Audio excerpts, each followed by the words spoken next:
What's up, podcast world? This life ain't for everybody. We've had a big ass week of podcasting. Yours truly was just on the UFC Unfiltered podcast with one of the funniest comedians out there, Jim Norton, and the badass Brazilian Jiu-Jitsu master, black belt Matt Serra himself. Humbled by that. It was awesome to talk. I don't know if humble's the right word. I'm going to talk to my guest today about when people say that, because I don't really know if I have a real good recollection of what that means when people say that. So I know he can hear me right now.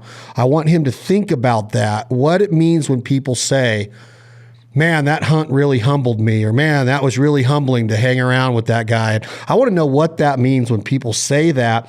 Today's episode of This Life Ain't For Everybody, again, brought to you by the one and only Lynchburg, Tennessee Sour Mash Whiskey, Jack Daniels, the icon. Enjoy it responsibly. Never allow underage drinking. Myself, self-admittingly, I love to enjoy Jack Daniels and listen to this man's music. I feel I put on my social media just yesterday or the day before, within the last 48 hours, that he is the best songwriter in the world today. And I got a lot of people writing in saying Eric Church is the best. Now, Eric Church is a bad son bitch. He's a bad MFer. But I heard this man that's on the podcast today once say, I'm a bad MFer too. So that's how I like to remember my man, one of my good buddies, one of my best friends in the entire music industry. We became fast friends, didn't we, Brent Cobb? Well, we became fast friends once we finally met, but you would have thought we'd have met a lot sooner.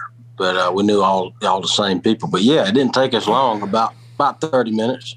About 30 minutes. When you hear people say that, you've taught me a lot. Some of the things that you've taught me just on the podcast are about loneliness, darkness, what it means to be up, what it means to be down, and most importantly, that it's okay to be sad, that's part of life, right? When you hear somebody say, man, that's humbling, is that something that we should say, Brent Cobb? Does it make sense to say, man, Brent really humbled me when I was around him, like that was so humbling? Or should you always have humility and let ego stay out of the way? You kind of get what I'm getting at? I think so. First of all, I don't know shit. I'm just a country songwriter that tries to be the best I can be as, myself. But so what I do may not be what anybody else should do or think. But I don't know, man. I don't know that I've ever said, boy, that really humbled me. But I get it. I understand. I try to live my life where I'm constantly, just yesterday, me and my daughter were riding back from my folks' house where I'm at today. My mama had shoulder surgery, and we're here I could make the chicken pot pie. And anyway, we were on the way back, and there was these huge storm clouds rolling in, and, over these cow fields, rolling hills of cow fields and pine trees and stuff.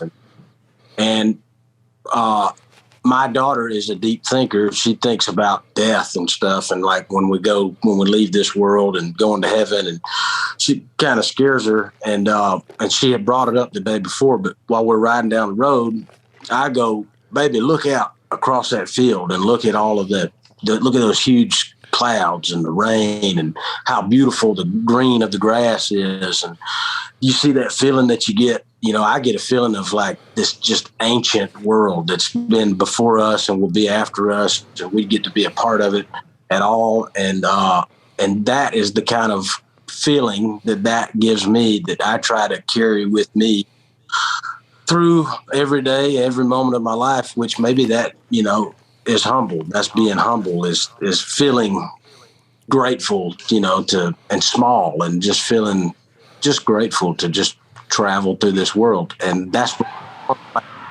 big cow field gave me, I don't know. I try to do that. I try to feel that way all the time. I guess it's just like you hear a lot of people say that, I've caught myself saying a lot, like, that hunt really humbled me. And I don't know if it's the hunt that is humbling you or what you're talking about, the actual part of life that you're supposed to be enjoying during that hunt. And there's so many different parts of life that, have potential humility in them. I just never want to come across as like, Oh man, that really humbled me. I want it to be like, you're always humble, like we should always be humble compared to what's around us. And you're a spiritual man. Do you live by the ideology and the spiritual belief and the religious belief, being a Southern gentleman like you are and the way your mommy and daddy raised you and your grandparents?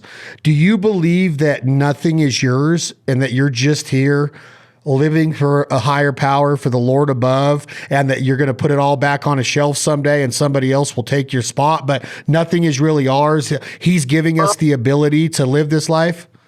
I think it's probably a little bit of both. I think that, I believe in God, and but I also believe that maybe some of the stuff that we're experiencing here on earth is stuff that maybe we experienced in heaven and we brought it with us. And the reason why we even are able to receive it and experience it is because we've experienced it before, and we will always. And then it's like a circle that when we leave from here, all the stuff that we love, like the big storm clouds and all the just anything that you love that gives you that feeling, maybe you take some of that with you when you go as well. And then it's all just one and the same, And I think it's moments like the hunt, like you're talking about, or like, me meeting George Jones or that sort of thing. Like, it takes those moments to really put it in perspective. And even though you're humble all the time, it's those moments that it brings it to a head, and you're able to go, wow,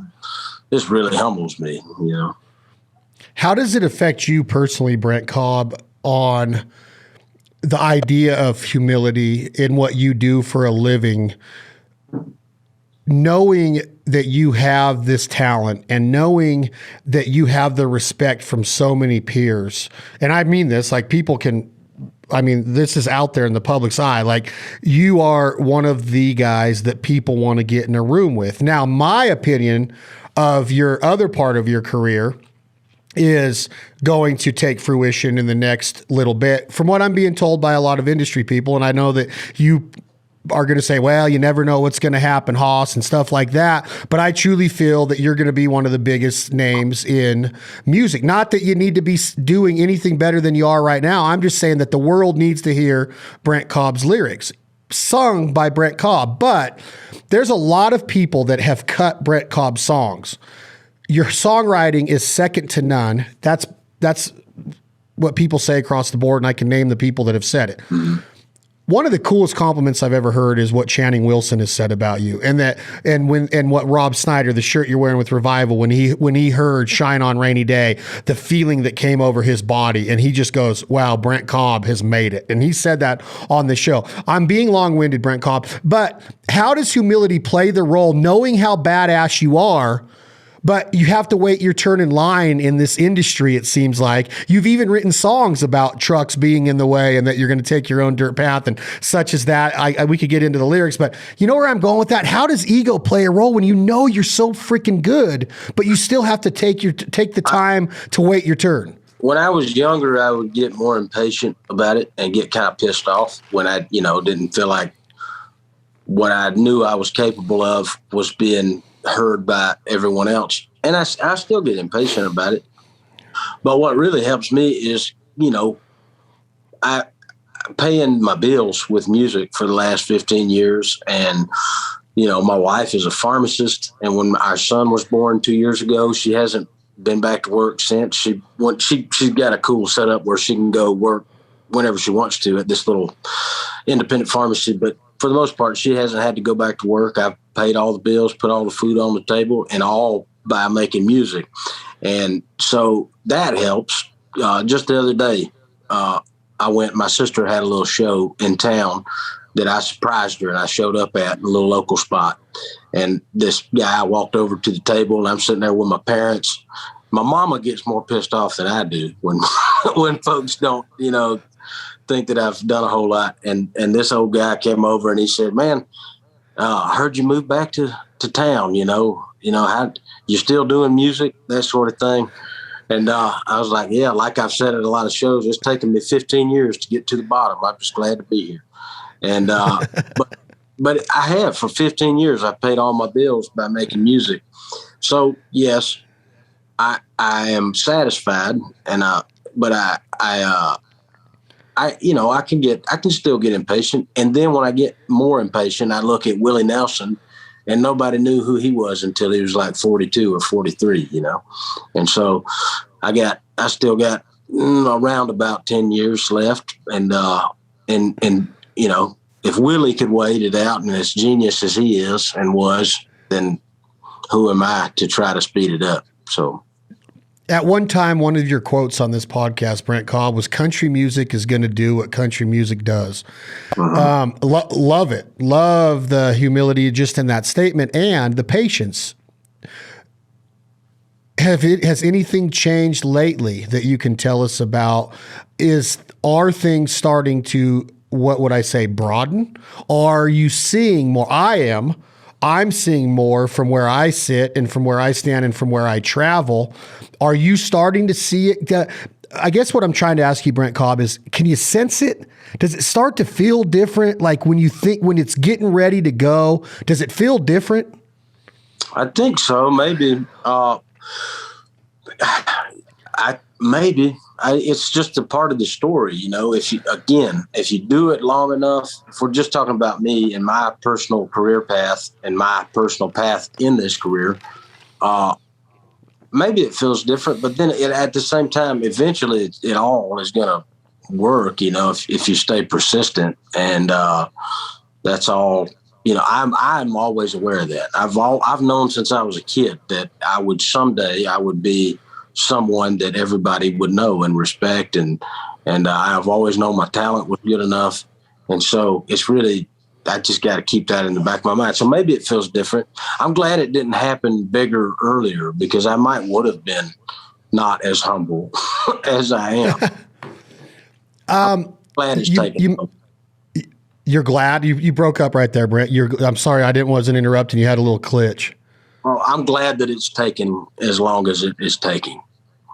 When you mentioned Willie Nelson at 42, there's another one of your good friends in Nashville that was kind of looked at as, I guess, and correct me if I'm wrong, Brent, of like the best voice in Nashville when he headed up the Steel Drivers. Mm-hmm. You've been on tour with Chris Stapleton now.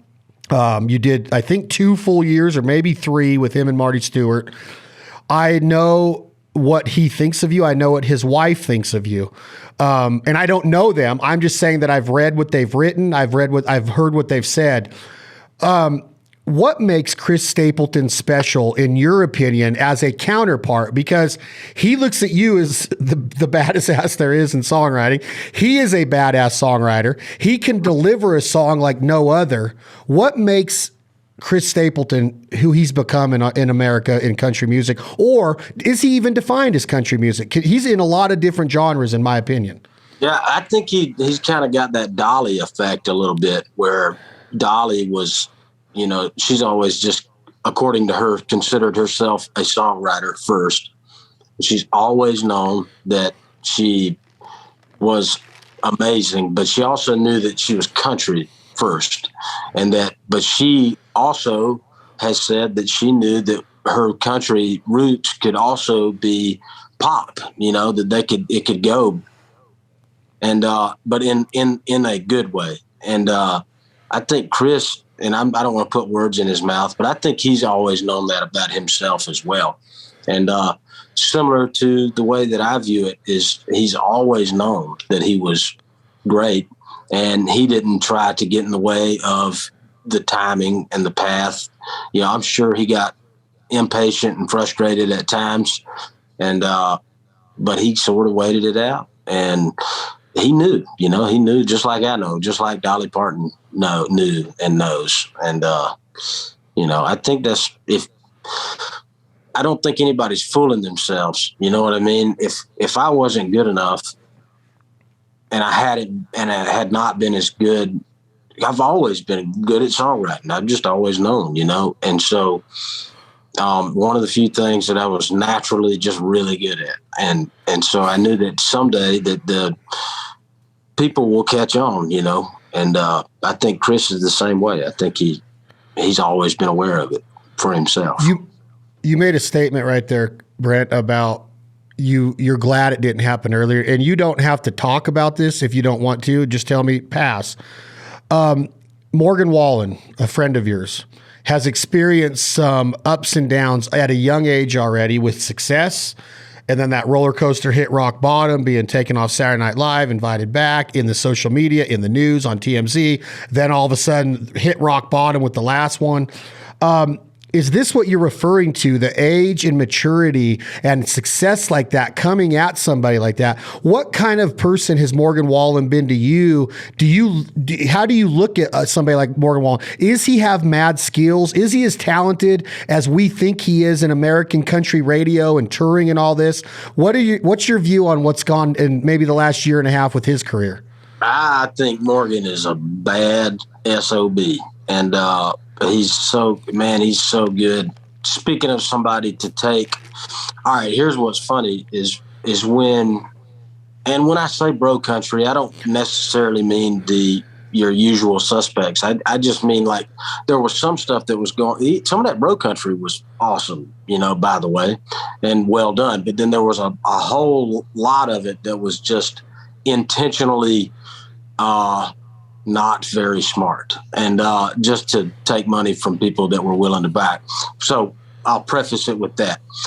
I knew in 2012 that there would someday be a person that would do that kind of stuff that could be in the pop world, musically, but that would have lyrics that would have substance to it, and it would be well done. And that is exactly what Morgan did, and exactly what Michael Hardy is doing. And they are who I knew would be around almost 10 years ago. And I couldn't wait. And so Morgan did that and is really good at it. And I think it's awesome. I've been waiting on those dudes to show up for a long time. With all that said, we need that in country music, man. Maybe, I don't know about exactly what he said, but we need people that's some Johnny Paycheck shit, that's some George Jones shit, just causing something to talk about, and he's young, man. If I'd have been 24, 25, if I'd have got as famous as that dude's gotten, I'd be hard to handle. And I think it's awesome that he is handling it, though. He's I don't know. I don't want to comment on what, the stuff that he's done, whatever. That's all beside the point. But another good part of it all is it proves what we talked about the last time we did a podcast together, when we were when y'all took us out, me and my buddy Sean, to the Pacific Flyway out there in Klamath Falls. Awesome. We were talking about how radio is slowly but surely losing its power. And if that Morgan Wallen scandal didn't do anything else, it proved that point even further, because country radio canceled his ass.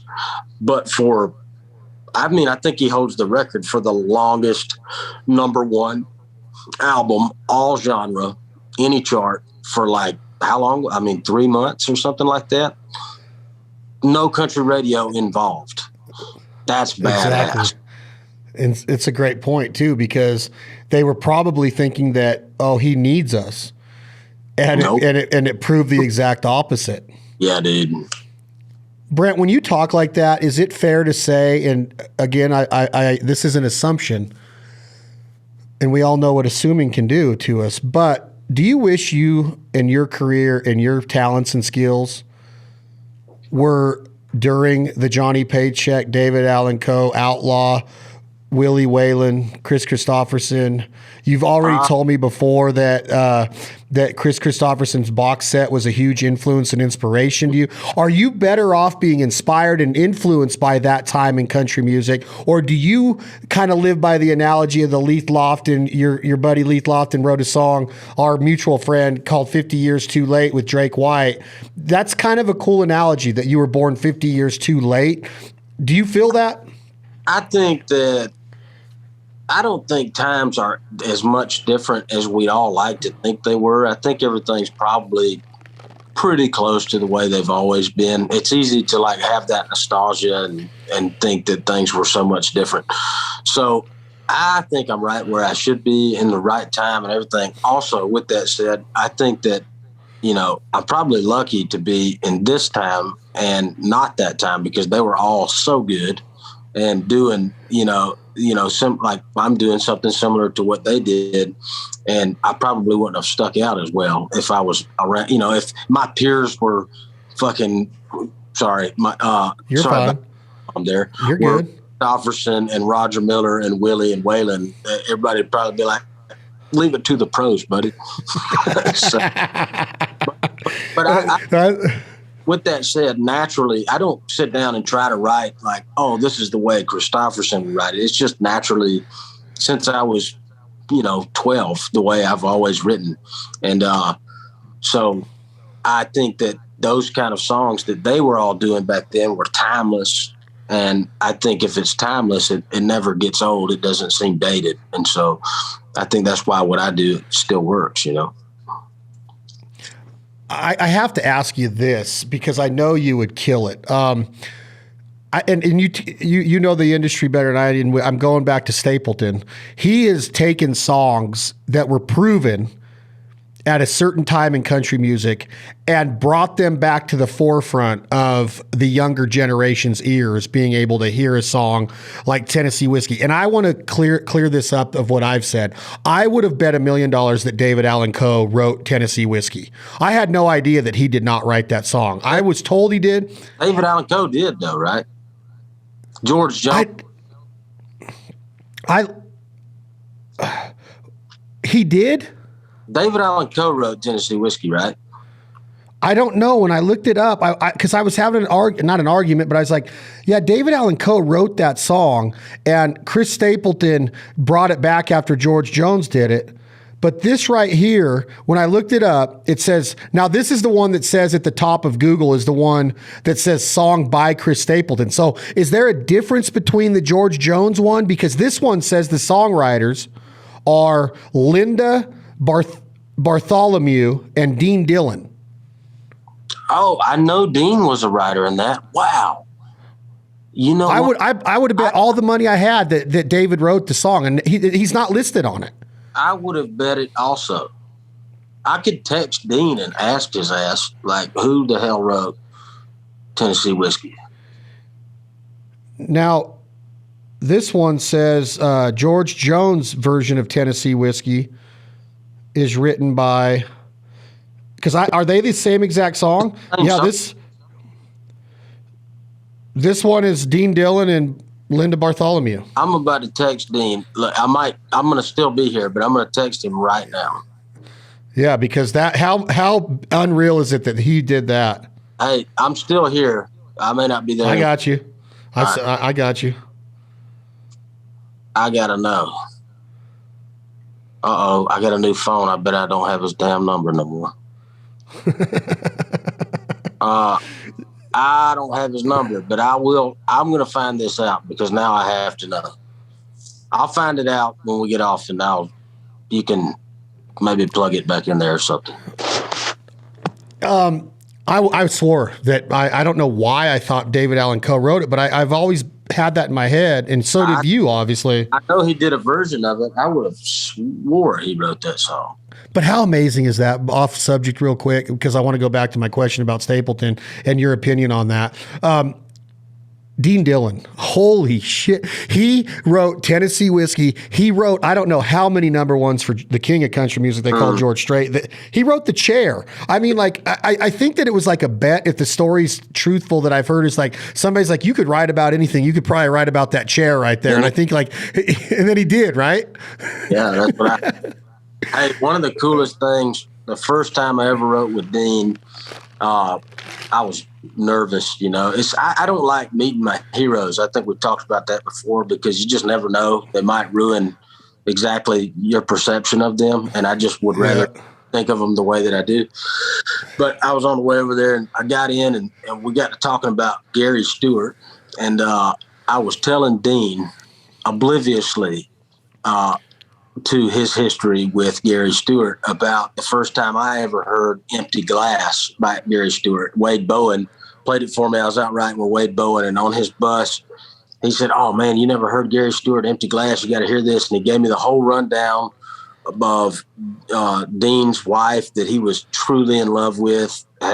Not Dean, excuse me, Gary's wife that he was truly in love with had died, and then he just went in this super deep dark depression and wrote this Empty Glass and all this stuff. I'm telling Dean Dillon this story, and then Dean Dillon goes, "Yeah, you know, when I went over there to Gary's house and we wrote all those songs, it was a dark time, and he curtains pulled, and yeah, just like, oh, of course, wrote all that."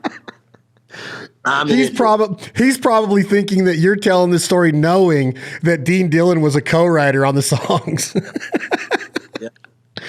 So you unintentionally made yourself look like a fan, like you knew that he was writing with Gary Stewart. Yeah, I know everything about you, Mr. Dillon. That is so, like, that could be you someday, will be. And I think that probably DLM is going to be in that boat, right? Of like, he's just written like on everything, right? David Lee Murphy and maybe Rhett too, right? Rhett's right there too, right? Yeah. But back to Stapleton.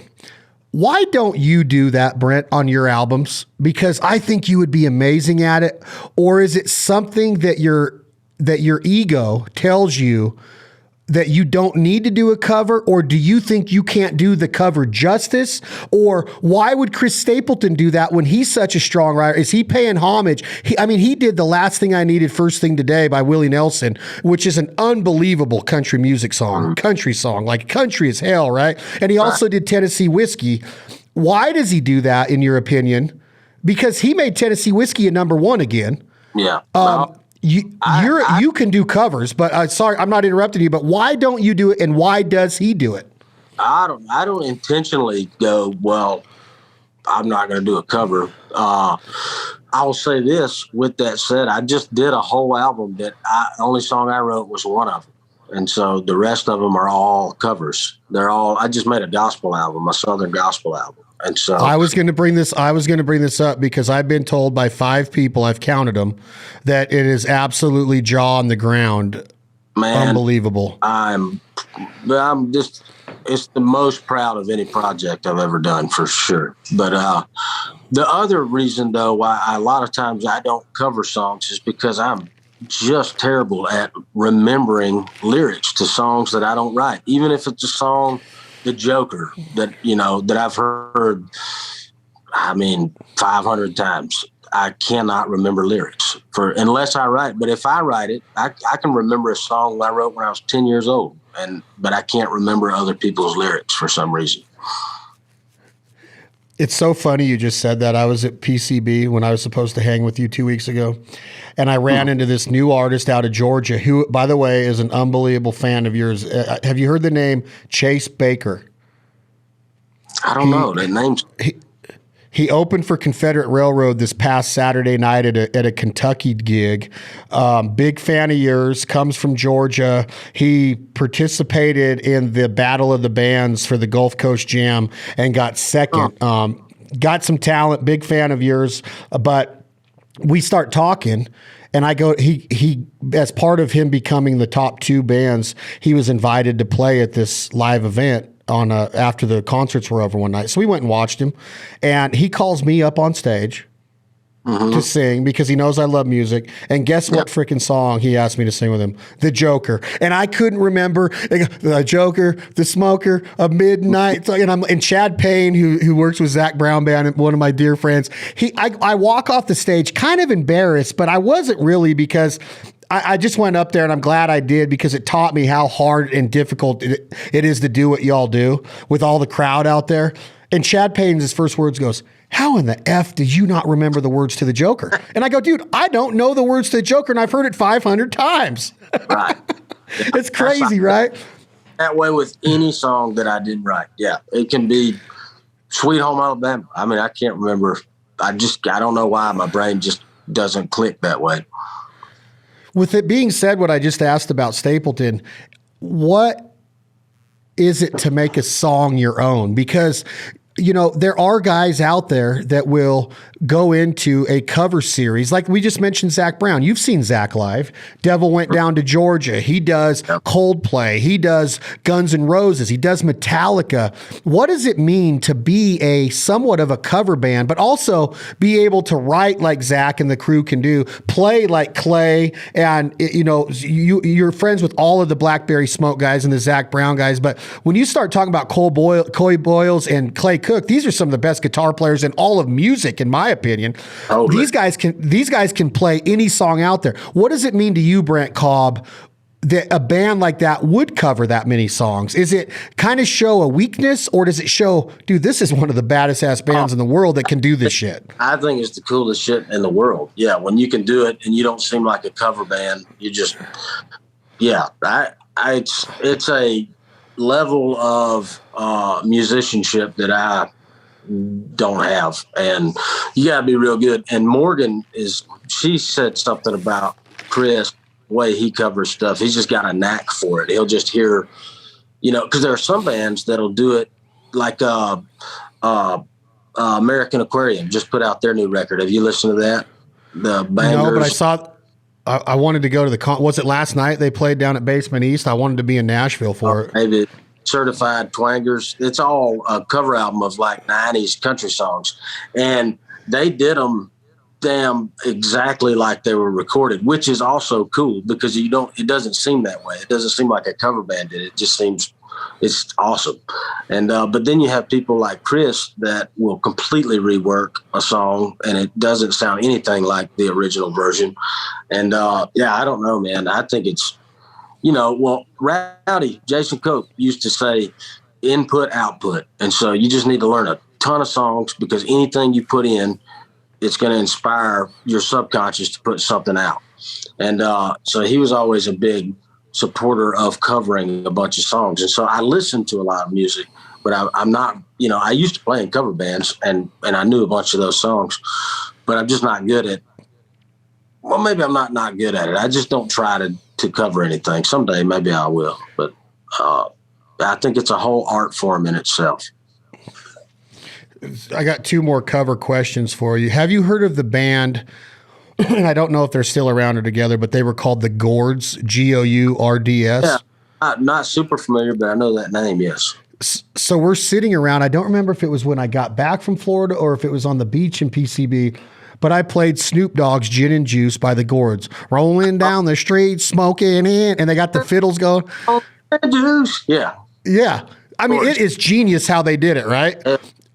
Two people walk up and go, dude, that's one of the best songs ever. I love the Gourds. When they did that song, I'm like, that's a 1990s rap number one by Snoop Dogg, right? Gin and Juice, and it's real slow. And they're like, no, it's not. That's the Gourds. They had no idea that was a cover. That's a funny cover story right there, bro. We used to cover the Gourds cover of that song. I love that. The other question I have on a cover is back to Stapleton. What if he wanted to cover a Brent Cobb song? In your heart and soul, Brent, what do you think he just puts the nails, like just drives it home, like every nail in the coffin, just like delivers it the way Brent Cobb saw that song being delivered? Here's an example. I've heard you do Tailgate Blues. Mm-hmm. I personally think that Luke Bryan can sing a country song. I truly do. Whether it was All My Friends Say or whether it was when he did your song Tailgate Blues, he's got one of your new songs, Where Are We Going, on his new album. Is it called Where Are We Going? Yeah.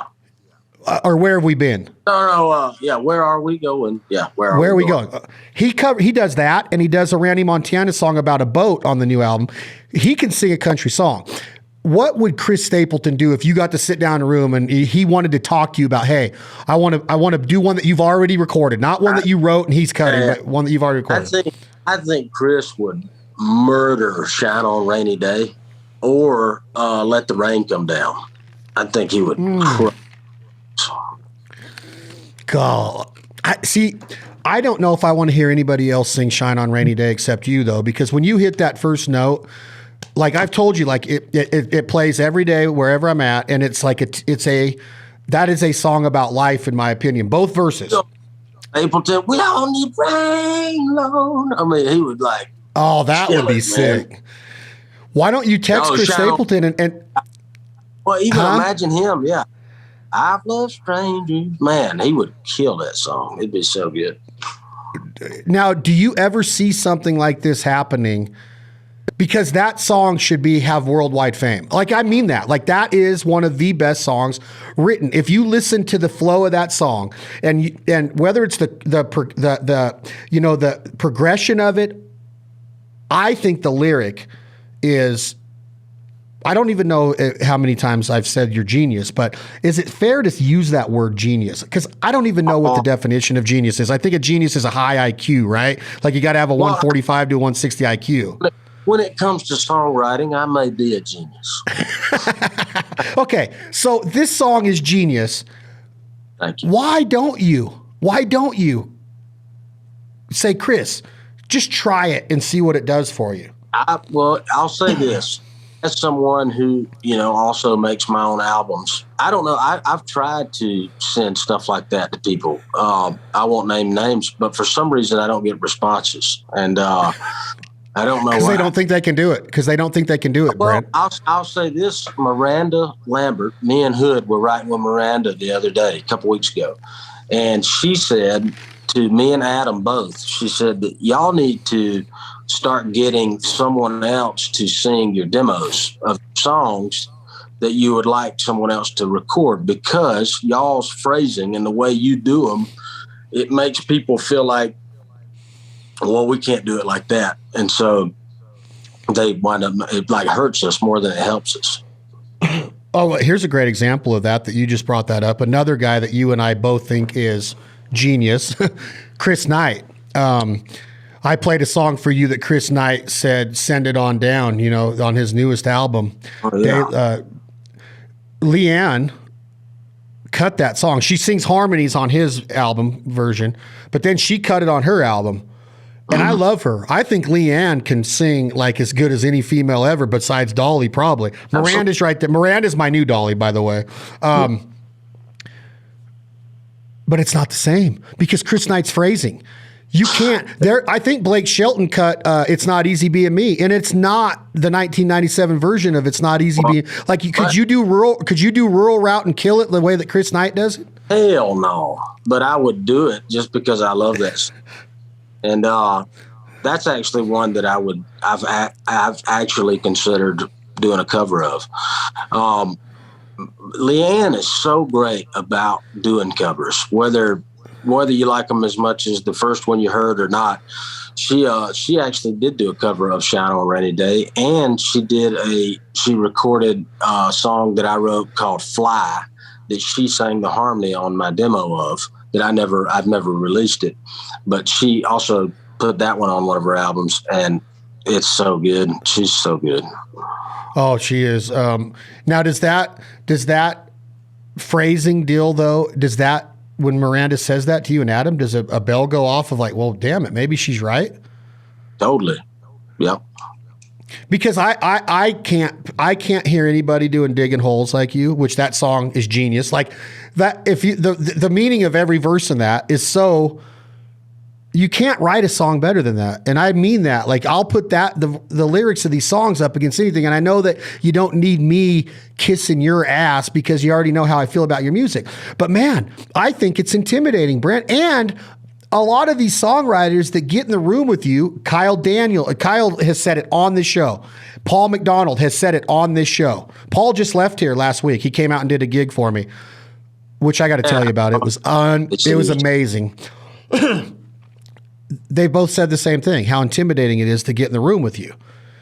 You're not an intimidating person stature-wise. You're a low-key, nice, sweet Southern man that's not like all roided out, ready to bounce you out of a bar on a Friday night in Mobile, Alabama. What's that? Yeah.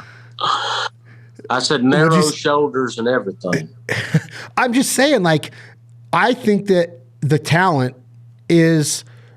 a lot of these artists think that they can't do the song justice. That's all it's got to be. Because in reality, if I heard "Shine on Rainy Day," if that came on the highway or whatever one of these music stations you listen to on Spotify or iHeart Music or whatever, people can, or Spotify is not a good one because that's not really a DJ, I guess, but people couldn't help but go, holy shit, from the first strum and the first note of the song. Like that's, to me, that's what is going on in your career, is that people are like, I don't think I can do that song better. Brent's got to get somebody else to deliver his songs to me. I hate it that way. I feel like it's a musical, cultural era problem. I think it's because, we've talked about this back in the day. I mean, there were however many versions of Sunday Morning Coming Down, and if I would have heard Sunday Morning Coming Down, I'd be like, shit, I can't do it like Chris did. But it's like they didn't care. Like Johnny was like, well, hell no, I'm going to do it anyway. Waylon was like, I'm going to do it anyway. Even though that, they all respected the hell out of Christofferson, And so, or even if you didn't hear that version first, if you heard the Johnny version first, you'd be like, I ain't going to try that one. But why not? Just do it. I think it's cool as shit for there to be 5 different versions of a great song. I wish that would go away. When it comes to a version of a great song, we've also talked about your cousin. The experience of Keep 'Em on Their Toes, produced by you and another producer, not Dave Cobb, recorded in a different studio, not in Nashville. It's an unbelievable lyric out in front album. Every song. God, I love that album. It is so good. The gospel album was not produced by you and another producer. It was not recorded somewhere else. It was back to your roots. Explain to me why. Did you just have this notion in your head that this project needed his touch? Did you know that he could get it produced the way that you were hearing it in your head, or what happened with this? Slightly, but it was mainly because the Southern Gospel, Dave's grandmother was a Pentecostal preacher, and we met through, a church. Somebody had died, a funeral, and that person, that was also his other grandmother. That was my great aunt. She would come to our church and like sing one of the gospel songs I put on the gospel album. She would come to our church and do the guest music. And Dave and I have talked when I wasn't touring and I wasn't putting out albums when Lila was first born. He was like, man, please, let's just go make no, this is even before that. This was probably 2012. He had just moved to Nashville. I'd been there for a minute. And he's like, let's go make a record. We should go do it at the old church, and not to make a gospel album, but just to capture that whole Southern vibe. And so he's my cousin. And so it's blood, and so for the gospel album, I just hit him up and was like, it hit me one day. It was like, man, I got to make a Southern gospel album. I've been listening to all the Jerry Lee Lewis country stuff. And so I just texted Dave and said, man, when are we going to make the Southern gospel album? And we had never talked about it, but he was just the dude, for multiple reasons. And he said, you just tell me when. And so that's why it happened with Dave. Because he was historically, personally, musically, he's just the right person for it. I've been told this in the last 2 weeks that this project is going to bring Brent Cobb's name to a different level than where it's been. Have you been hearing this? Do you sense it? I asked this 20 minutes ago about sensing things, but I've heard that this project is like unbelievable work. Is it going to go mainstream? Does it have potential to go mainstream? Can a gospel album go mainstream? Because I know that George Strait and everybody under the country music moon has put out a Christmas album, and people listen to them at home, but it's not really radio play, right? Unless it's one of those dedicated Christmas stations during the holidays. Can a gospel album go mainstream for Brent Cobb? I don't know. I know that this album is real good, and even if it's not like mainstream, I just know that it'll continue to put my legacy in concrete. And, I know it's mine and all, but it's real good. And I tried to do it in a way that was, even if you don't believe in God and you didn't grow up around these Southern gospel standards, you would still enjoy it. And it's done that way.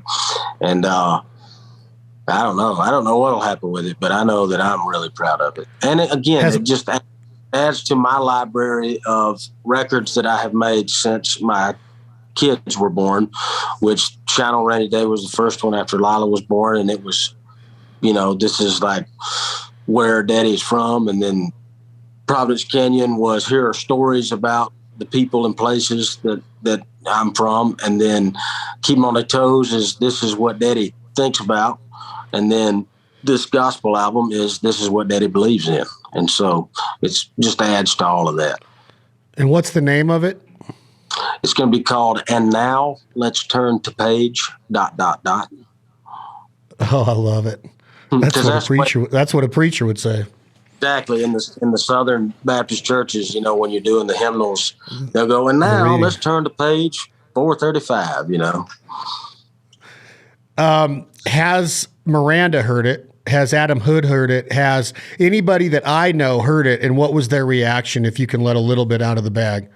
Miranda has not heard it. Adam sequenced it. He put the songs in order for me. And I sent it to him because Adam comes from that Southern gospel.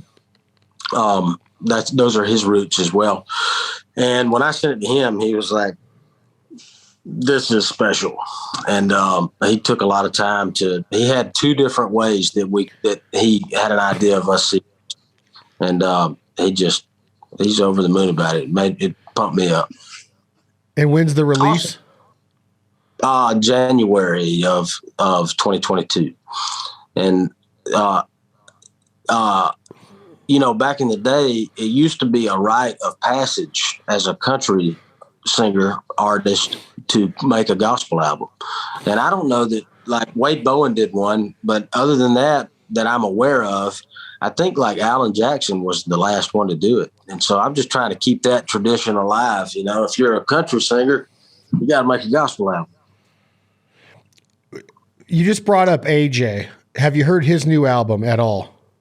I've listened to some of it, man. I think it's great. God, it's so good. I love every song on it. Speaking of, how crazy is that one song, Where Did Country, Where Have You Been, or something like that? And the song that I played you that I wrote when I was 12 years old called Where Did Country Go? Yeah. Like it's nuts. It's crazy. You should release that song, because when I heard it in Klamath Falls, oh boy, is it good. Well, and now Alan Jackson already did one like it. So everybody's going to be like, oh, Brent's just trying to do what Alan Jackson did. I'll be like, bitches, I did this when I was 12 years old.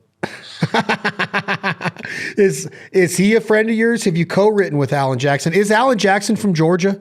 Yeah, he's from Noonan. I've tried to be buddies with him. I've tried to just be in touch with him, and I don't know. I don't know what the deal is. I can't get him on the line for some reason. I know. Intimidated. He just don't want to do it. He don't want to do it, man. No, I'm just kidding. AJ is one of the best. What is your opinion? You just said legend to AJ. Legend is an amazing level to get to in this area, in my opinion. Okay. You got the Possum. You got Don Williams, in my opinion. You got Waylon, and you got, Chris will be there. Willie's there. George Strait's there. Is Garth Brooks there? Is Garth Brooks a mad talent? Are you a fan of Garth Brooks?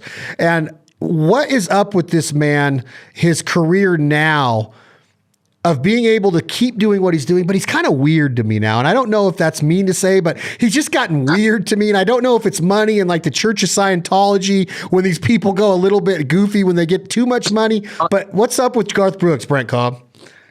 Is Garth Brooks a Scientologist? I don't know, but he just comes off as one to me, dude. I don't know. I think, I love that early Garth Brooks stuff. I don't know what the hell I don't know what he's doing. But I can remember my folks, my mama, even back in the 90s, like we'd watch the CMAs, and my mom would be like, I like his music, but there's something crazy behind those eyes. Really? Are you serious? Yeah, I can remember them saying that back then, And then a couple years later, your mom is probably holding up the Chris Gaines album, going, "See, Brent, I told you so." Yeah, I told you so. Is he legend though? Is Garth Brooks like the dude sells out like 15 nights in a row when he goes on tour at the same area, at the same convention, at the same stadium? You can dispute that he is for sure a legend, and especially the history books will say so as well. So I can't imagine that Garth Brooks isn't a legend. Do you feel that? Oh man, I don't even want to ask that because I've been having these weird thoughts, Brent Cobb, about your genre of what you do for a living, what I love just talking with you about. I feel that there's many country artists that have become big in the last decade to 15 years that will never go down in that book that you just mentioned. And that many of these careers will be forgotten. Now, I don't expect you to respond to that or talk on that subject because I understand your position as a songwriter and the way that you create revenue for you and your family and food on the table. But in my opinion, Brent Cobb, I think there's many careers. I don't care how many billboards there are around Nashville or how many 3D cutouts there are of these artists. I think a lot of them are going to be forgotten because they don't hold water to what songwriting, lyrics, and country music and then the standard was supposed to be. And I don't know if that rings true with you at all, but that's how I'm feeling right now. It's hard to say, because when you have press and marketing and, these people that get paid to write the history books, these people are going to always be known. I don't know I don't know how they'll register in the people's psyche, as the years go by. It's hard. Only time will tell. I will say that I hope that on the other side of that coin, the people that don't have the press behind them, the people that don't have the major labels behind them, the independent artists that we've seen a resurgence of in the last 15 years, people like Tyler Childers and Cody Jinks and Sturgill and the folks that may not be household names. I hope that history will surely let them be remembered as well, because there's a lot of cool shit going on that isn't in people's households right now, but it's big shit, and matter of fact, I'm writing a song about all that right now, but that's all I can disclose. I've been wanting to write this song for 10 years and I'm finally writing. I can't wait to hear it. I guess another way of saying what I'm trying to say to you is that I can picture myself watching Brent Cobb, Cody Jinks, maybe Sturgill, but who else did you just name about the household name? Who was the other one that aren't necessarily household names? Tyler Childers. Like the dude is amazing. Mm-hmm. I could picture me watching all of you in Adam Hood when you're 60, 70 years old. Now, what I mean by that is I don't think that that's how long it's going to take for you guys to be huge. I'm saying that's how I judge music. Yeah, totally. I can go watch Travis Tritt right now for a 3-hour set and be mesmerized. Speaking of Travis Tritt, thank you so much for helping me get him on this show. It was freaking unbelievable talking to him. Awesome. I didn't know that it happened for sure. Good. I want you to listen to it because we talk about you. I don't know. I think some of my country music or songwriting guests probably know now when they come on here that they're going to have to talk about Brent Cobb. That's what Adam said when he said, "Man, have you listened to that Hayes Carl episode?" And I said, "No." He's like, "Well, I don't know if it's Hayes Carl or you episode." Man, he's about to put out a great album, by the way. He is so freaking badass, dude. Thank you for introducing me to him because he was blown away, Brent, because I was texting him pictures of me and him together over a decade ago. And he's like, "You're shitting me." He goes, I'm like, "Yeah, that's the Crystal Bay Club in Lake Tahoe. You opened for Robert Earl Keen that night. That's the nut." He goes, "Boy, we were all kinds of tore up that night, weren't we, Hoss?" And all this shit, dude. Wow. But I could go watch Hayes Carl when he's 60 because of the library and the catalog. I just don't know if a lot of this mainstream country music is going to do that. Well, I think Miranda's going to be on stage when she's 60 and still doing it. Totally. Hey, I may have to go let me get a phone charger real quick, and we'll pick right back up because I don't want my phone to die. Yeah, you're good. Like I've done before in the past. I'll be right back. You're good. I'm just going to keep this one going. I'm not even going to cut it. I'm looking at where Brent Cobb was just sitting. I can see part of his guitar, the tuning keys of his guitar. I love this dude, man. Good insight on the music industry and what it means to be a songwriter. It is so hard to be a good songwriter. To be able to tell a story in 3 minutes and have so many people listen to it, I think it's an amazing, amazing talent. And I'm so envious because I really want to be a songwriter. Maybe not so much a singer, maybe a shower singer. But Sorry, here comes Brent Cobb. You're good. I was just doing a little narration while you were gone, telling the audience what it means to be a songwriter, in my opinion. Hopefully this will reach. It'll reach.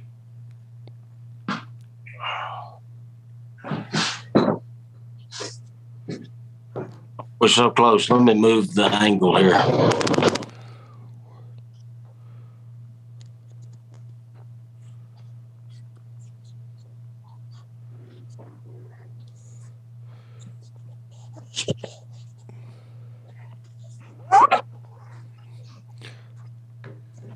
Damn it. Sorry, man. You're good. Does that mess it up if I do it on the side like that? Is that going to mess anything up? I don't think so. Looks fine. Your mom and dad have a beautiful house there, buddy. Yeah, this is the house I grew up in. Little brick home. I think Miranda wrote a song about that or sang a song about that. Oh, yeah, what was that song? The House That Built Me? Yeah. All right. I think I'm good now. I think I'm charging. Let's see. Yeah, we're charging now. We're good to go. So anyway, I'll finish it by saying that I just see something about longevity and legacy. And there's other areas in the world that obviously you leave your footprint and your legacy in everything that you do, right? Mm-hmm. The song that you wrote on the new Travis Tritt album, the title track of the album, is about that. And when Travis explained it on this show, it don't matter if you're a carpenter or a ditch digger or you dig wells for homes, you leave your legacy in some format, even if you're just a great father or mother, he says on this show. But when you go out and you're creating revenue and you're becoming an artist, I just hope that people see these artists that are out there and start to hear the artists more and more. And I know that your audience continues to grow, but it just blows my mind that the selection of songs in mainstream country music are what they are and not what I feel they should be. It just blows my mind, bro. Well, here's another. My daddy always instilled in me when I started writing songs, and he would go, well, the thing that you want to always try to do is write songs that you could be 9 or 90 and you could enjoy it. And it doesn't matter. And so I think the artists that we're talking about that will enjoy when they're 65, when we're, old, I think they do that. You can be a kid or you can be 90 years old and it all appeals to you. It's not just for the college crowd or whatever, and I think that's part of that appeal. Yeah.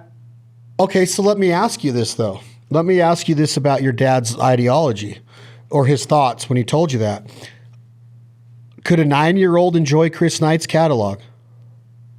I think maybe not all of it, but I think that there are, for sure. I built a fire up on a hill, sat in the woods, drank my fill, talked to God all night, talked to God all night, talking about being in the woods, Some of it a 9-year-old may not get, but then I can remember listening to Legend of Woolly Swamp, by Charlie Daniels and just thinking that was cool as hell when I was like 10 years old. And ooh, that's a good, that I would never describe that as a kid's song because it's supposed to be scary, but that is like a little fairy tale, isn't it? Right. What are you getting ready to strum right now? Whatever you want me to. I didn't have anything. I was just grabbing the guitar just to hold it. I want to so bad get you and Chris in the room again. Are you going to do this? What's that? Get in a room with Chris Knight again? I'd like to. Well, I text you both. Did anything come about it on the group text? Not yet, but I'll hit him back up. God, I mean, I love how you feel about him. Anyway, there's so many words to songs that I feel people need to hear that hit you in the gut. And I don't get hit. Okay, Brent, this is the last thing I'm going to say about this freaking subject, and I apologize. I don't get hit in the gut a lot with country music radio today. I just don't. I just don't get that silver-tongued devil that you talk about with Christofferson. I don't get Waylon's style. I don't get that. Now, Stapleton shit, the dog song. I mean, come on.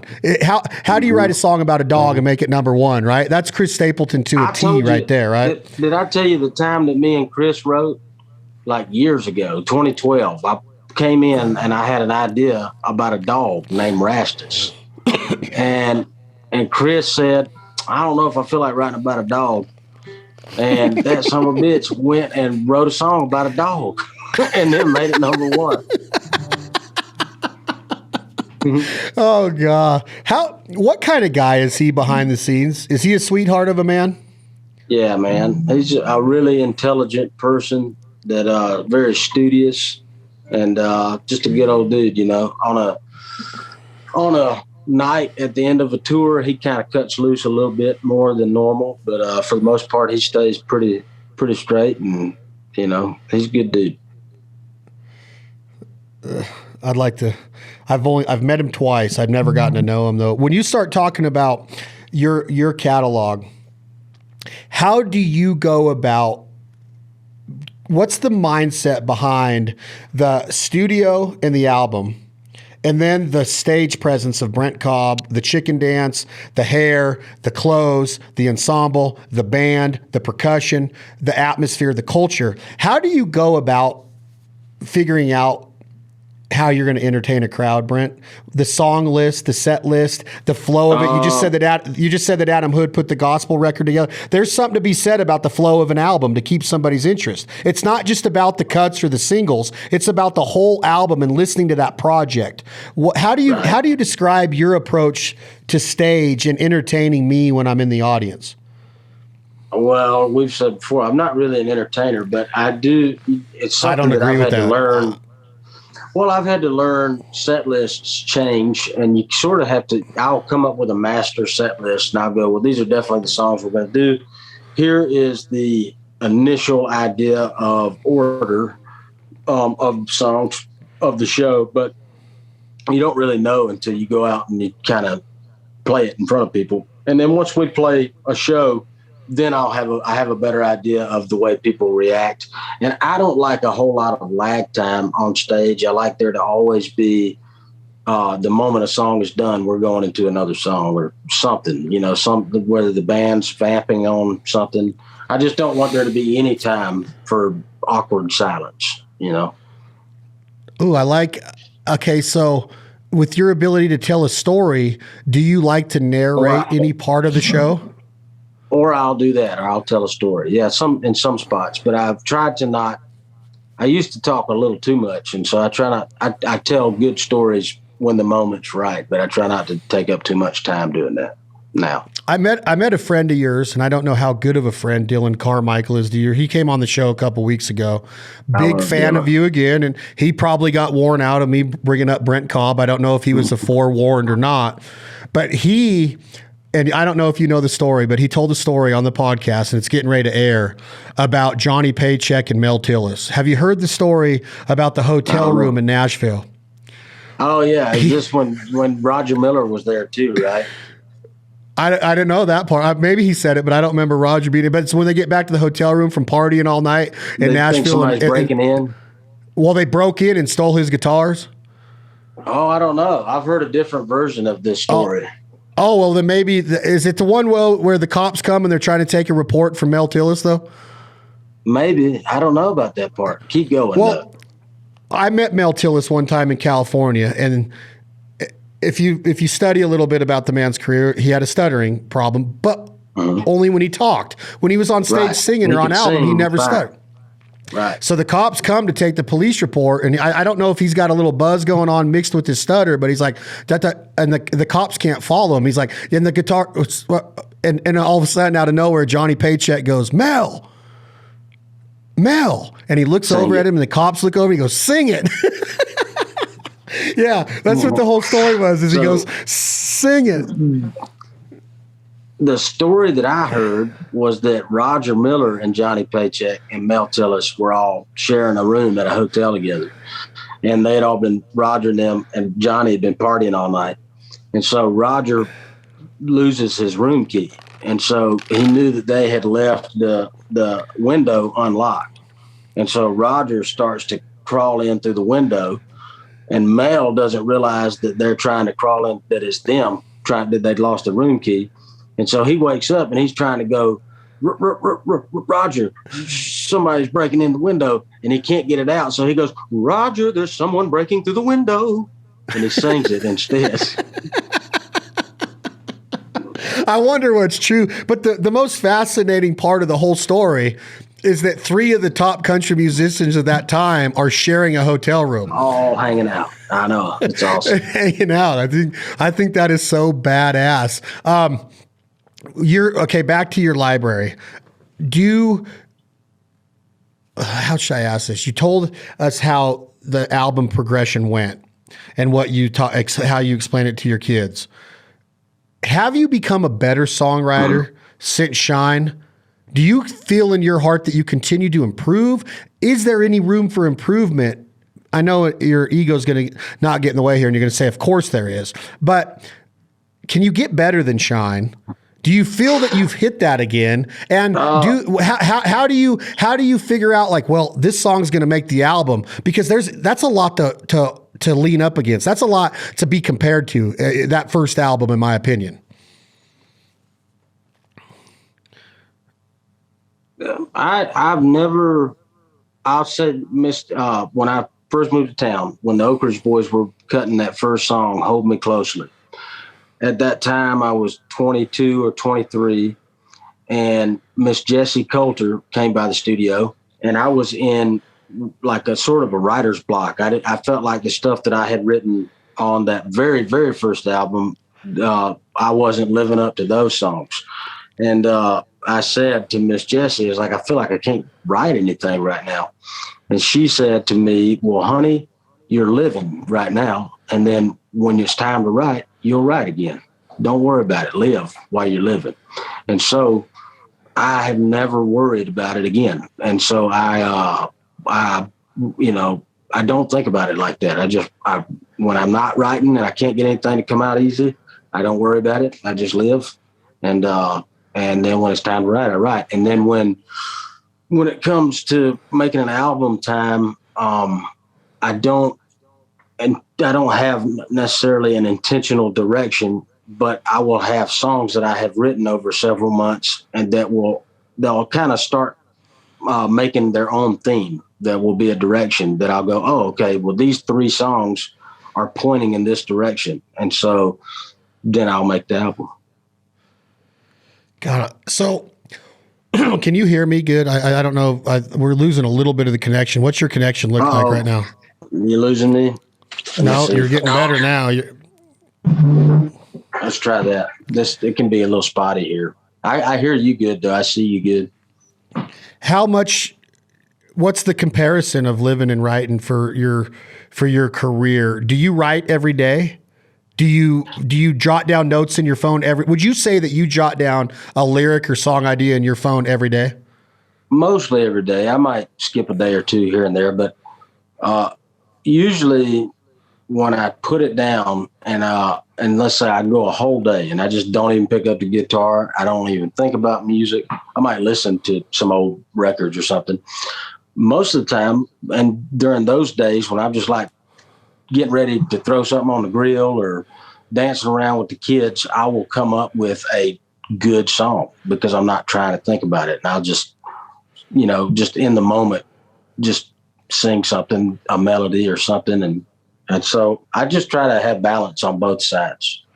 Okay, so then take me back real quick before you sing a song. That was not intentional. I didn't mean we. I don't think that I could do a duo with the Brent Cobb. Maybe I can. I think you could. I think we have. What was the mindset? What you just explained kind of when an idea comes. How does the first line come about on Shine? And I'm not trying to say that your whole career is based on this one song, okay? No, but that first line of that song is insane. And then it goes into one of the best verses I feel that's ever been written in country music. Like it's Jamie Johnson, Chris Knight-esque to me, bro, the way that this song's written. How does it come about? I can remember kicking my foot up on the couch at Carnival, and I had the chord progression already. And I just, the first thing I said was like, I love that Christopherson stuff where they just write about their moment, and in life and what they've done and what they've seen and what they've experienced. And so I just was like, damn it, I've been doing this a long time too. I have nothing to prove, what? And people can relate to that in their life. And so the first line to that song that I sang was the first line. I've loved strangers. I've dodged deals and dangers, searching for my own little piece from the countryside to the slick city streets. Just thinking about moving to L.A. and being in South Georgia. Wait a minute. So when you kick your foot up on the couch, Brent, have you written it already? Are you singing it for somebody for the first time? Are you just sitting there writing it in your head? I'm just writing it right then. No freaking way. Yeah. Just what have I done in my life? Well, I've loved strangers, and then I was probably in the middle of some sort of publishing deal, and dodged deals and dangers, learned every which way of the game, how some things do and some don't change. And just this is what's going on right now, So is there a witness to this? I don't know. I doubt it. I think it seems like I was at Carnival just after a co-write or something and, just doing that thing. So then what happens in a songwriter's mind? Because now you can't take a chance to forget what you just laid down. Do you have to drop the guitar and write it down right away? Or do you have that mind that you did the whole verse and then went back and then polished it up a little? Usually if it's good and I'm writing it by myself, I won't forget it. I'll get it to a point where I'm pretty far down the road. I'll get, the whole verse wrote, and then, and usually I try to get myself written into a hook before I actually go, okay, I don't want to forget how I'm phrasing this. So then I'll pick up my phone and record what I got, Did you have a recording device going when you put your foot up on the couch? No, I won't. Holy I won't shit. Put it down. I won't put it down. And like I said, until I get, I wrote the whole verse, and then, ain't it funny how a little thunder makes a man start to wonder? When I got to about that point, I was like, all right, I don't want to forget how I'm doing this. And so then I picked up my phone and recorded what I had. Okay, so does this song get completed 100% solo, or did you have a co-writer on it? No, so I wrote that first verse and that half the chorus, and then weeks later I had that co-write with Andrew Combs, and we just shot the shit for a couple hours, and he played me some songs of other people. Like he played me the Larry John Wilson stuff. I played some of that Delbert and Glenn stuff. And then after a couple hours, like we tried to write some other songs and it just wasn't really happening. And so I said, man, I got this little piece of a song that I know is good. And I think you would write the hell out of it with me. And so then we just wrote it. And did he know originally, because he came up with the actual line, "Shine on rainy day," but the way we wrote it that day was "Thank God for rainy days," and then he sent over a work tape on his phone, and he had changed that lyric to "Shine on rainy day." I was like, "Damn, man, that is so good." And so that's how that song. When a boy or a girl does good in life, or something good happens in somebody's life, you hear that term like, "Hey, keep shining on." It's been written in other songs of like, I think Collective Soul wrote a song about having your shine on or something. Yeah. Does it mean that it's okay to have dark days, and that those dark days have made you the man and the woman that you are? Totally. So hey, go ahead and keep shining. Then you're just making me the better person. That's it. Shine on rainy day. We need the rainy days so you get the sunny days, you know. They don't mean as much without them rainy days. Yeah, you're telling the rainy day to keep doing what it does. When most people find a reason to bitch about a cloudy, gloomy, low ceiling, overcast, dark day, you hear about stories in places such as Seattle of the suicide rate because it rains so many days up there. You guys are turning it around and saying, come on, it doesn't mean that the sun's poking through the rainy day. You're telling the rainy day to keep on. I love that, man. So Andrew Combs comes up with the line, "Shine on, rainy day." Yep. And what's your reaction? I wouldn't want it to rain all the time, but I don't want it to be sunny all the time either. I like all of it, you know.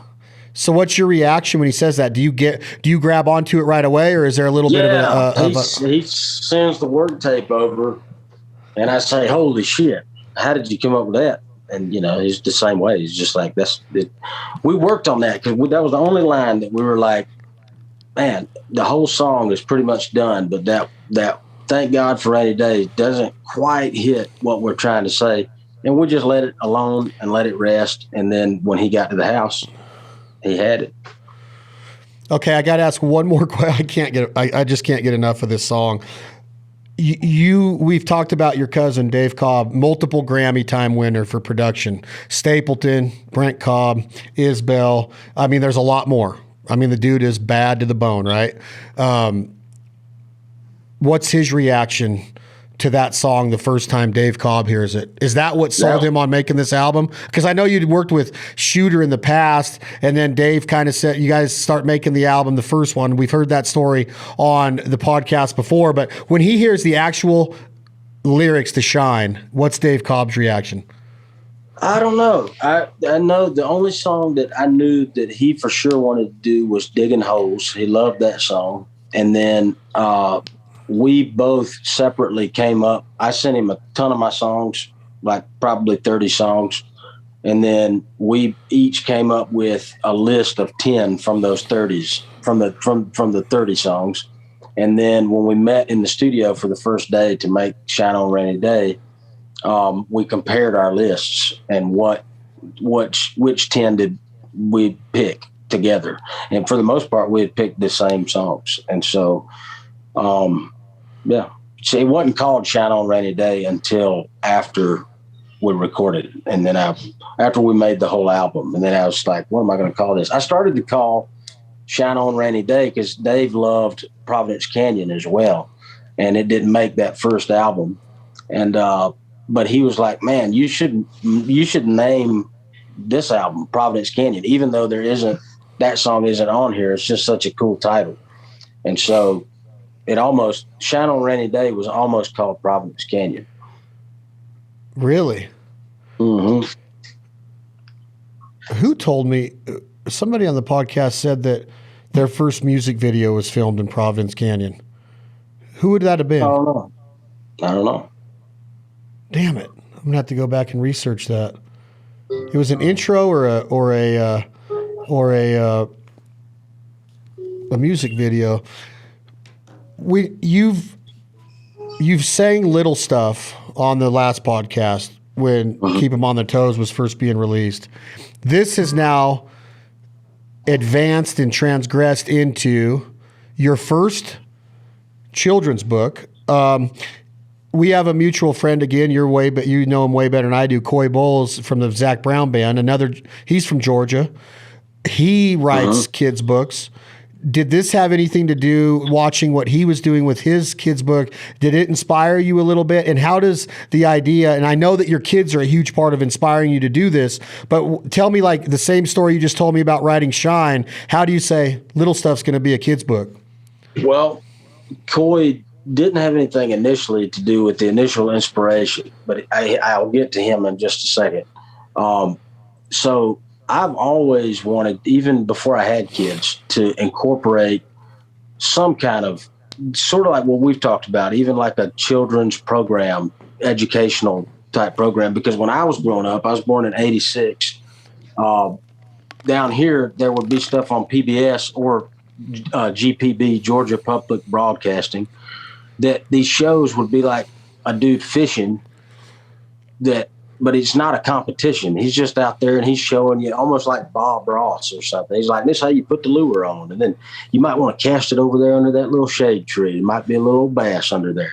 You know, like every little show that I would watch growing up was somehow, it could be for kids or it could be for your grandpa, you know? And so I grew up around that, first of all. And then as I became a writer more and more, you learn like Shel Silverstein, who wrote The Giving Tree. He was also this outlaw country writer too, hanging out with Willie and Waylon. And then I grew up with the Dukes of Hazzard, and Waylon was, you know, the dude doing the Dukes of Hazzard theme. And so it seemed like they always, these kind of heroes of mine always incorporated themselves into, you know, something for the kids that was entertaining too, because it's important. And so I always knew that someday I wanted to do something like that. Well, my Hannah Cole Allmeyer, who works for my management team, she came up with, hey, what would you think about making Little Stuff into a children's book like you've always kind of wanted to do? And I was like, that's a great idea. I should have thought of that. And so she and I got a hold of Coy Bowles, who, like you said, has put out like 5 or 6 children's books. And she got a hold of people that had experience with it. And originally I was going to just use the lyrics to Little Stuff for each page, the song. And then Coy and these other people recommended us transposing those lyrics into sentences that a 6-year-old may be able to read and understand. And so that's how it all came to be. And when you get that first copy in your hands, when the publishing company sends it to you, is it as good a feeling as when you wrote Shine or Digging Holes or when you first wrote the song Little Stuff? Did the book just like make you feel like a different person? It's a different feeling than writing a song. There was mainly because I was learning still. I'd never done that before. So it was, I didn't feel as close to the book, but I do, you know, it's all told from the perspective of my daughter as well. And, yeah, man, I mean, it felt like I did it, you know? That's so freaking cool. Did Coy read it since it's been published? No, I got to send him a damn copy, you know? I haven't sent him one. Actually, I may have. I don't know. I don't remember.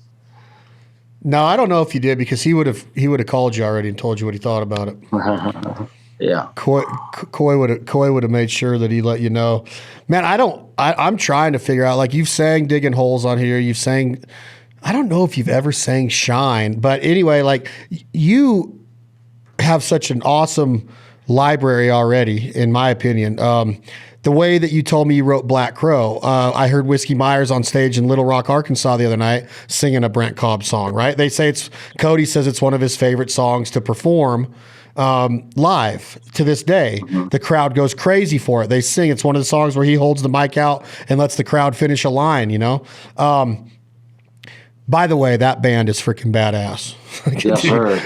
They are bad sons of bitches, boy. Dude, did I tell you about Cody texted me and Nikki? Because, you know, me and Nikki are fixing to go on tour together. Oh, and by the way, what a genius name for the tour, dude. Good job. That is so awesome, dude. Man, so Jinx sends me and Nikki a text, and we already have Andrew Combs coming out to open. Jinx or says, hey, Cody? Cody or Cannon or Jinx? Oh, Cody Jinks. Oh, excuse me. I thought you were talking about Jinx. But No. I was talking about Whiskey Myers. Cody Jinks is a bad son of a bitch too. Yeah. So Cody Jinks sends a text to me and Nikki and goes, I may not should even say this because I don't know what's going to happen. When will this air? You tell me when it will. At least 2 weeks, but maybe 3. 3 weeks. I don't know if I need to say. I might have to tell you this on a personal note. I hate to do that. No, it's fine. I mean, I can already assume that Cody Jinks is going to show up at some shows because he thinks it's genius what y'all are doing and it's right up his alley. But I'm not going to say that out loud. I'll say this. Nobody knows what might happen, but here's what happened. He sends a text and he says, I know y'all probably already have it figured out, and I understand if that's the case. But if not, I'd love to be in the hat for an opener for this tour. And I was like, well, Jesus, Jinx, you may not feel that way if you see our budget. And he said, I'll do it for free. And so we're like, well, we're just trying to figure out how the hell not to hurt Andrew Cohn's feelings. If we, so I don't know what the hell's going to happen, but I thought it was a hilarious text.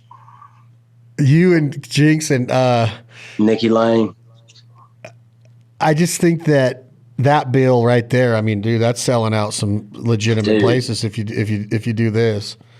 Yeah, well, I don't think we'd be able to announce it. It just had to be like one of those things that if it happened, we wouldn't tell anybody. And then by the fourth night, people would be like, I think Cody Jinks is out there on tour with him.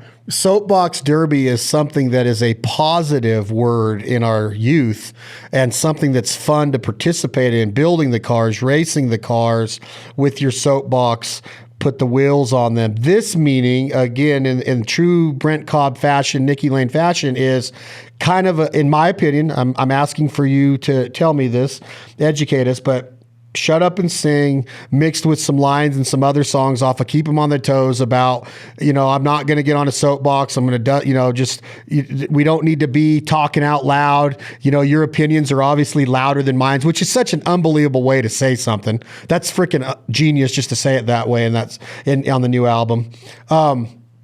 But this is like a race to have the biggest mouth, a race to get on the soapbox and say the most you can. It's a race to turn on TV and see who's saying some shit today. It's almost along the lines of like, hey, this is going to be a fun tour. But the other meaning of this is that we all just need to shut the hell up and sing.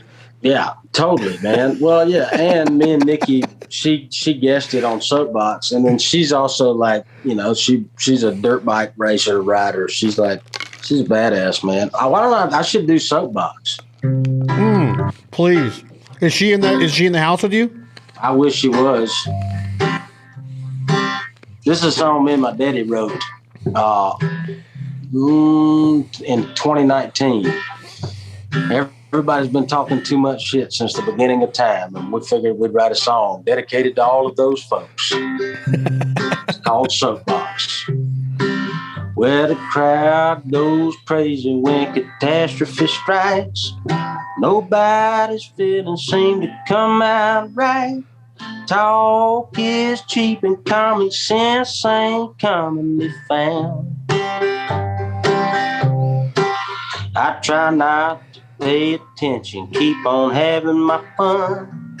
Minding my own, not be a son of a gun. If those so-and-so down the road don't like it a bit, I keep sidestepping, they keep throwing me shit. I don't preach no tricks, don't talk politics. I'm just a casual singer, holding my stones and my sticks. If I got a problem, my job is pour my heart in a song. Well, hot dog, your opinion is louder than mine. You might wear out my nerves, but you ain't changing my mind. By good God, let's hop off the soapbox and get along. Here you go. Well, there ain't no kitchen fitting all of these cooks. If you're craving bacon, you may get dirty looks. So damn, suck it up and wash it down. I believe having passion is worth more than gold. That telling the truth don't ever get old. And sometimes, Lord, all we can do is fight. It might drive me crazy. It won't be tonight. I don't preach no tricks. Don't talk politics. I'm just a casual singer holding my stones and my sticks. If I got a problem, my job is to pour my heart in this song. Well, hot dog, your opinion is louder than mine. You might wear out my nerve, but you ain't changing my mind. By good God, let's hop off his soapbox and get along. And Nikki does a whistling solo right here.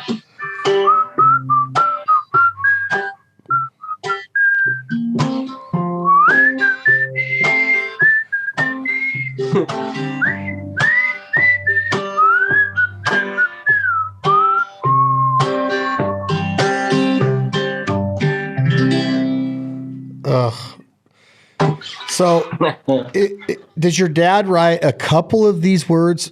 I'm not going to tell you my opinion of the song yet, but I'm picturing you and your dad.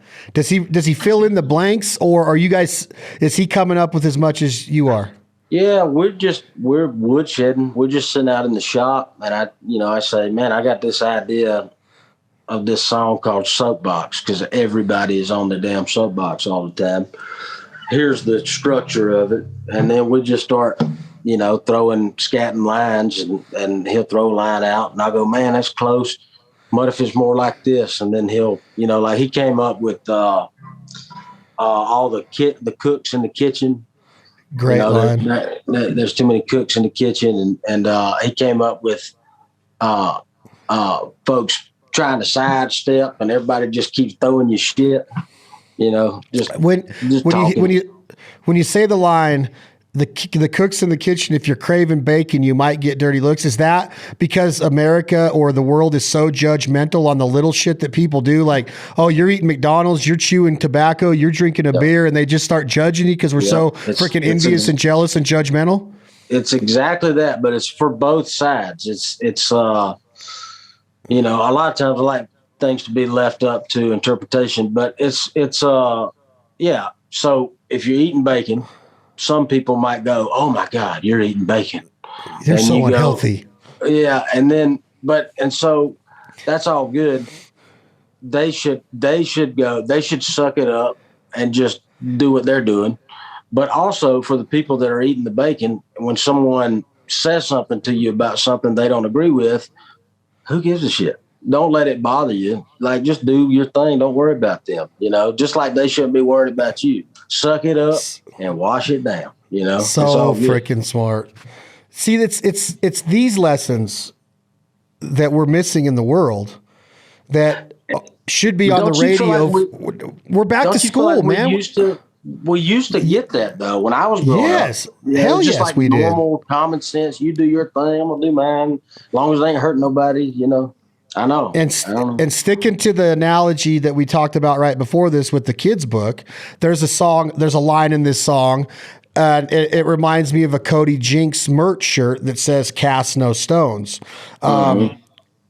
You have a line in here of holding on to my stones and my sticks. Well, there's a kid's fairy or whatever you call it, where sticks and stones may break my bones, but words will never hurt me. That's right. So I'm holding on to that. Like you're saying, hey, you don't need to be on a soapbox all the time and tell everybody that it's unhealthy to eat bacon. Well, I'm just not throwing any sticks and stones, and whether that's words or whether that's actual sticks and stones. It ain't my job to and really nobody's, but I can't speak for everybody. They're going to do whatever they want to do. But I'm not going to throw any sticks or stones at anybody. And my job is to write a song. If I feel something about it, then I'm going to write a song about it, Oh my gosh, I love the song is badass. But what's more badass about the way that you sing it and that you strum that guitar in your mom and dad's living room in the house that you grew up in, it's the lyrics that literally are out in front of what life is. And a guy like me, and that I'm 10 years older than you. I'm 12 years older than you, I think. And that song just taught me lessons of how in areas that I want to improve my life, because I think that life is a transgression of maturity and improvements. Like nobody's perfect. And when you hear the lyrics of like, man, I'm going to bring that up with my therapist because I want to work on that part of my life, because nobody gives a shit if I care that they're eating bacon. Right. And I have to get that through my head, because that's one area where I feel I can improve in life. And now songs like that, I'm telling you, I'll go listen to top 40 radio right now in country music and I won't be taught a lesson like that. Maybe one, out of the rotation. Country music used to be that. Don't you? You remember Hell what was yes. that? If the world had a front porch like we did back then. Tracy Lawrence. Hell yes. Come on, man. We need that shit. That was the 90s. Supposed to be. Yeah. 100%. It's a great day to be alive. What's his name? Scott? Daryl? When Travis Scott did that, he wrote that song 100% on his own. What kind of mood did he have to be in the day he wrote that song, right? I guarantee you he was doing exactly what he said in the song, God, it's awesome. But that's the stuff, man, I miss so much. I think it's so important. And I you know me, I try not to get down on anybody about whatever they're doing in country music, but I do believe that you can do all the stuff you want to do, but like, let's incorporate some of that, not wisdom, some of that old country wisdom. We need that, man. Man, I think that's a great album name. Yeah. Country Wisdom. Wisdom. It has to revert back to that. And I think it is. I truly think, and it might be because of streaming, that whole story you just told, that somebody like Jinx can say, Nashville, not today, I'll pass, but I'm still going to go over here and sell out Red Rocks. I'm still going to have a cult following that's going to create revenue for me. He's doing as much revenue as some of the biggest acts on touring today. And he owns it all. Yeah. And he tells you that he'll freaking open for you and Nikki Lane for free. That sums it up right there of what those lyrics mean, because I guarantee you, Cody, who is a huge Brent Cobb fan and a huge Chris Knight fan, he said that on this podcast. That's why he said that to you, because of the respect he has for the lyric and what you and Nikki are able to lay down. That's all it can be, because the guy's not dumb. He's not going to go spend money to not make any money. And he's not the kind of dude that lets his like superstar ego like get in the way of him being just a person first, which, man, if there was more of that going on, I just think it would lift everybody up. We'd all be a part of a team together, which is, again, is so lost nowadays, not just in country music, but just all facets of life. Like everything. That's what I was talking about earlier. When I was growing up, the TV shows about fishing wasn't a competition show. It was just about fishing. It's about being in nature. And nowadays, every damn thing is a competition. Everything is a look what I got, look what I can do. I'm better than you are. It's all these reality game competition shows.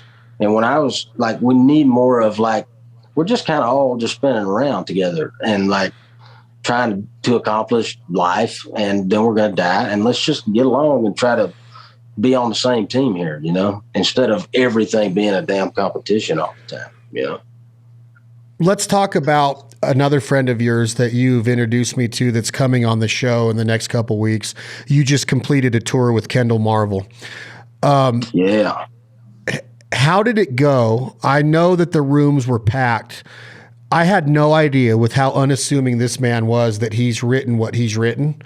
What kind of guy is he, and why did that tour work so well?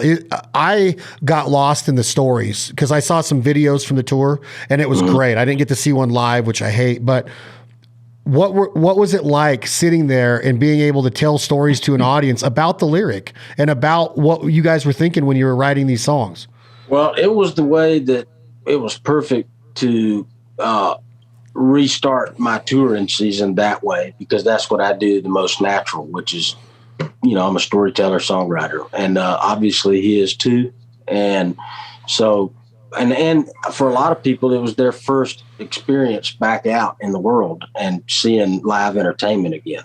And so people were just, man, nobody was on their phones. They just wanted to be in a moment together. I have so much respect for Kendall. When I first moved to Nashville, he'd already been there for 8 years or so, and he was a part of that class that came before me, and we just got a lot of mutual respect. And it was all his idea. He hit me up and said, man, I'm trying to come up with a tour that we could go out and do acoustically, that somebody that's written songs for other people, but that also puts albums out like I do. And it just worked out, man. It just was perfect. I hope we do it again. I hope you do too. And I hope that you make a West Coast swing. And this I can't wait. And I'm letting you go because here's why. If I don't, the day's going to be gone because I can't. I love this shit, Brent Cobb. I think your career and your talents, and I don't know exactly why we get to meet the people that we get to meet, but I am so ecstatic about our friendship and the lifestyle that I am so blessed to have that has allowed me to venture out into being able to talk to you from across the country, meet you in places like Nashville, watch you on stage, do your thing. Even as hard as it is to get me to text back sometimes, that the feeling is absolutely mutual. I know. That's why I always got to bust your balls a couple times, be like, I assume, hey, but my last text about the phone being broke, maybe I was right because you got the phone. You got a new phone. Now you got to run down Dean Dillon's phone number. Yeah, no shit. Dean Dillon should come on this podcast. Man, he'd be a great one. Just mention it to him when you talk to him. In passing. Yo, Dean Dillon. Hey, I appreciate it, man, and I can't wait to hear the gospel album. If you get a wild hair up your, you know what, maybe you send me that SoundCloud and just let me pick at it. A little linky poo? Yeah, just a little peekaboo at it. Please tell your wife hello, your kids. Sure. I love it, dude. I love it. Tell Clay, I know he's listening. I love you too, Clay. Would have been cool to see you, man. Hold on. Let me see. He gone. No, he's here. He's coming in. I'll let him say bye. Hey, old buddy. Bye, old buddy. I got to give him the headphones. Hold on a second. Okay. What's up, Hey, bud? I just wanted to see you too. Say hey. That I love you. He's kind of selfish over here. Yeah, that's the way it goes. Everything good? Yeah, I've been being sure to put my gun on safety the moment I pull the trigger too. Are you going to come hunt with us this year? Man, if y'all have me back out, yeah, at some point. I don't know about maybe. I mean, this year's crazy because we're touring again. Yeah, your schedule. Yeah, we'll see how it goes. Daddy told me that if I do that again, that I better not bring anybody but him next time. So, yeah, better listen to him. Yeah, yeah, man. No, thank y'all for everything. Yeah, man, we're working on it. I said I'm gonna send y'all the gospel album link. I bet Ben already has, but I'm gonna send it anyway. Cool. Can't wait to hear it. Tell the family I said hello. All right, buddy. I appreciate it. See you. All right, brother. Bye. You the man, brother. I'll be in touch. That's Brent Cobb. This Life Ain't For Everybody podcast. Man, I'm intrigued. I get inspired when I'm on with you, man. I'm ready to go. I've been writing a lot, the cookbook, and I can't wait for you to see the cookbook. I got 2 of Brent Cobb's family recipes in there. Oh, man. It's just great stuff from the Cobb family. And I don't know when we're going to see each other again. It can't be soon enough, but I am going to make sure that those books get to Ben. I'm going to make sure that we get together soon. I'll get you some hunt dates for this fall if we can make it out. But I really want to come see a tour, so I'll get the new tour schedule with you and Nikki and make good effort to get out and see you, brother. I appreciate you.